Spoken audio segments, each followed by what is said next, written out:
নমস্কার সবাইকে, সৌমাস কিচেনে আপনাদের ওয়েলকাম। আজকে চলে এসেছি একদম ঘরোয়া পদ্ধতিতে পনির টিক্কা মশলার রেসিপি নিয়ে।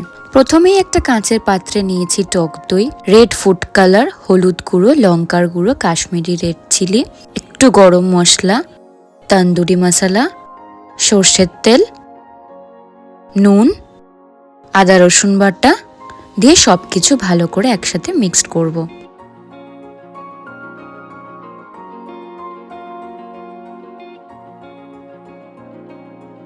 এরপর দিলাম কাসুরি মেথি আর বেশি করে লেবুর রস দিয়ে ভালো করে একসাথে ফেটিয়ে নেব। এরপর একে একে পনিরগুলো দিয়ে আধ ঘন্টার জন্য ম্যারিনেশনে রাখবো।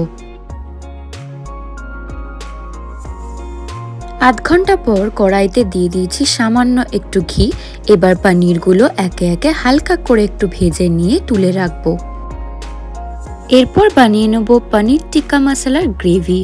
তার জন্য কড়াইতে আবার দিলাম সামান্য একটু ঘি, দিলাম সামান্য একটু পেঁয়াজ কুচি। পেঁয়াজ কুচিটা হালকা গোল্ডেন হয়ে আসলে দিয়ে দিলাম আগে বানানো ম্যারিনেশনের মিশ্রণটা। এরপর কিছুক্ষণ নাড়াচাড়া করার পর গ্রেভিটা লাল হয়ে আসলে দিলাম নুন আর সামান্য একটু চিনি।